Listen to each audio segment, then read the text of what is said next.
your affiliation with the Potter's House at one point? I was a deacon at the Potter's House for maybe a little over 7 years, ever since 2011, maybe a little bit more than 7, about 7 years. Okay, about 7 years. All right. So about how long have you been in the truth now? About a year. About a year. Okay. All praise. All right. So we're going to ask you a few questions, and then you just give us a response if you have an answer. Bring out anything. Feel free. You don't have to hold back or anything. Let us know what you got. All right. So first question. You said you was a deacon. So as a deacon, were you at your level? Did you get paid for this position? Nope, not at all. Okay. So there wasn't really any of the tithing or any of the money flow never went to you guys? No, not at all. All right. Okay. Let's see. Let's ask you this other question. Did he ever, TD, we talking about TD Jakes, did he ever personally counsel people that were going through any issues? No, not to my knowledge. I haven't personally seen him do any, or haven't even heard of him counseling anybody. Okay. All right. My praises. Let's see. We have another one. Were there a minimum tithing amount that you had to give? How could you tell it wasn't the truth? The minimum amount was 10%, and plus your offering. You give on whatever increase that you got throughout the year, so you should give the church an increase, so you can receive a extra help and a blessing, as they so call it. Okay, so what you're saying is, as you went through with your own job that you have, if you were to get a raise at your job, the church will require you to pay more of an increase of your tithing as well. Exactly. I remember once upon a time, one of the pastors, I was asking him about tithing, what all do I tithe on? And he said, you tithe on even, the oil money that you get, you tithe on that. And he said that I used to get welfare, and I tithed on my welfare check. So whatever money you get, whether if it's welfare, whatever it is, you're supposed to tithe 10% of that. Wow. Okay. Interesting. All right. Is there any more on that? Any situations that you've seen in the church where a brother or sister didn't have enough money to give, or they didn't fulfill that 10%? Did you see any situations to where anyone got embarrassed, stood up in the church, or put out for that? Well, no. The most I've seen with brothers be in difficult straits, I guess, for paying all these different fees and stuff. A lot of them don't even have gas money to come to church. And so it's just shameful just seeing your fellow brother going through these difficult straits like this for no reason at all, and all this money flowing through the church, and he busted. He don't even know if he have enough gas to get home. Okay. Yeah, that's heavy. That's real heavy. Okay. Let me ask you, we got another question. Let's see. Did he ever give them, did he ever give anyone in the church, speaking deacons on up, specific instructions on how to answer questions in regard to Israelite camps? No, not at the time I was there. No. All right. Let's see. Did anyone in the congregation ever ask about the color of Christ? And if so, did he ever admit to the truth about Christ, or did he change the subject when that question came about? Well, he always pretty much say color doesn't matter, and I know when he making illustrations about Moses and Mount Sinai and Noah and etc., he always used these white people movie.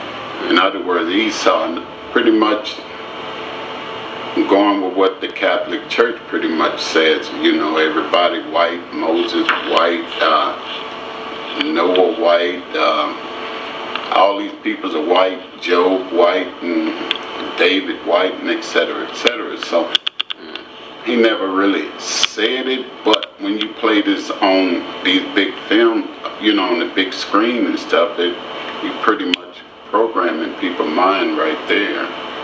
Okay. So basically, whenever that question would come about, he always said that it wouldn't matter, but he's still using examples of other nations. Exactly. He never really fully answered the question. Exactly. Okay. Understood. That's a good one. Let me see. Here's a question that we all been waiting for, right? This is one that even myself I've heard through the grapevine for some reason. Is it true that you have to pay thousands of dollars to shake T.D. Jakes' hand? Well, it sort of, okay, for instance, he may ask for 20, I'm going to just use a number, for instance, 20 people to bring up $1,000, you know, and so they get to come up, like, for instance, his last week's sermon, a week before life, he asked for $700, everybody $700, come up here. Now if you ain't got pretty much telling them, if you don't have $700, don't come up here. And so that's pretty much paying to shake his hand just to be close to him, you know, so you can be one of the first to come up there to give him this money. And so more than likely you'll get to shake his hand or stand by him or get the cheese in his face. What's the most extreme thing that you saw taught in T.D. Jakes' church that you now coming into the truth find out was a lie or was taught completely opposite than what the Bible says? First of all, tithing. That was a lie. Once I got in the truth and found out about that, that was a lie. You know, sometimes when I come to church, don't have any money at the time, I don't have any on me, so I kind of feel guilty about that. So I, you know, it had me feeling like as soon as I walk out the building, something may happen to me. So was there any threats or any threatening words, or is it kind of that's just how you felt, being that you thought you was hiding something from God or robbing God or something like that? Yeah, because of he used that Malachi chapter 3. Would a man rob God and stuff like that, and pretty much making you feel guilty. So whatever money you had, you dumping it out of your pocket. Okay. And that, and the color of Christ, the color of the prophets, and stuff like that. I've learned that in the truth. I learned how to read my Bible. I learned the truth, put it that way. And so now, when I go back and listen to T.D. Jakes' sermon, I get, like, for instance, before I fully joined the truth, I was still between the church and the potter's house. Well, I'm not going to call it a church because he pretty much said it's a business. So between the business and the truth, okay, I was kind of trying to figure out which one I want to be in, whether if the truth really the truth, am I being beguiled? Because all of these many years, this man so-called been preaching 30 something or whatever years, and then I'm going to the truth, listening to this, and they teaching two different things. And so once I started going to the truth more and more and more, I found out how much he'd been lying to everybody. And the more I hear his sermon and stuff, when I'm sitting in the church, the angrier I got. I just got mad. A lot of times I didn't even stay through the whole service.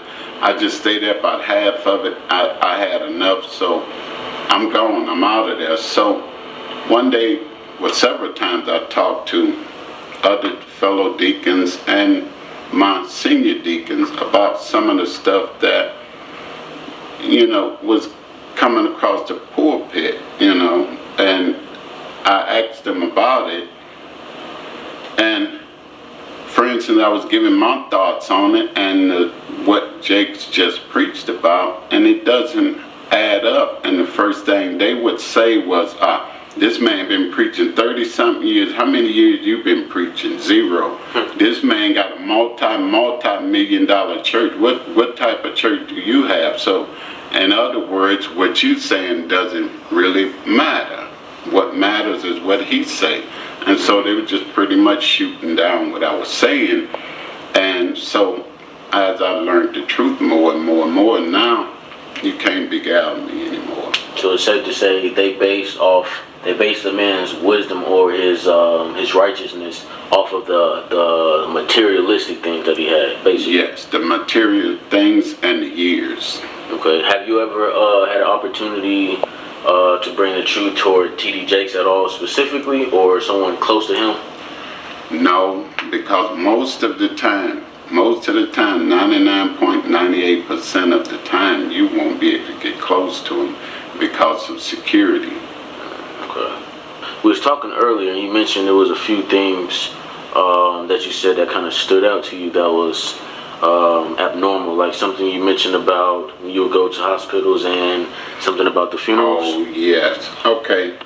First of all, when you go visit hospitals, when you go visit the hospital, you can't visit in the Potter's House name. For what reason, I have no idea. So if you go visit one of the members or your fellow brother, whoever is in the hospital, you're not allowed to go in the Potter's House name. You have to go on your own. And also about the parking in front of the hospitals, the clergy parking, you have to have a clergy a card from the church just to put in the dash to let them know that you are from a church.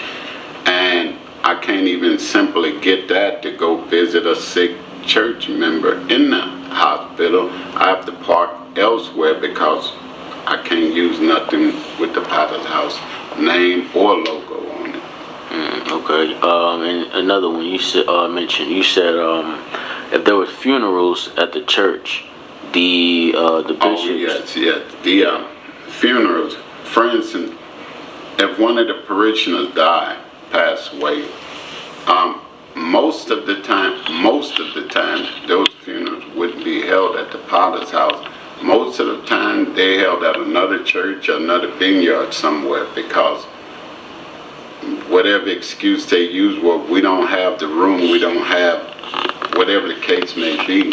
But most of the time, those funerals are not there. One last question for you. How did you hear about the truth? Just through studying and just looking at different stuff on YouTube, and I just so happened to run across one of the videos, IUIC videos, and it was just so simple till I thought, no, this can't be true. This can't, all my years of studying and this and that, and listening to this 30-something year experienced pastor.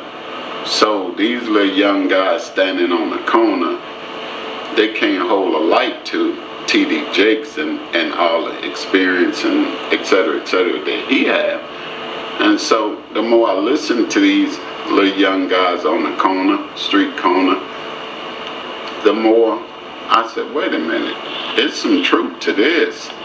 And so I started listening more and more and more until I had to find out where these guys was located, because I was fascinated about how they can just go through the Bible, just walk through the Bible, just don't even have to say a word. They let the Bible speak. They let the Bible speak, and everything they speak is out of the Bible, And I noticed when Jakes, he read one scripture, one precept, and that's pretty much it. And he throw the Bible to the side.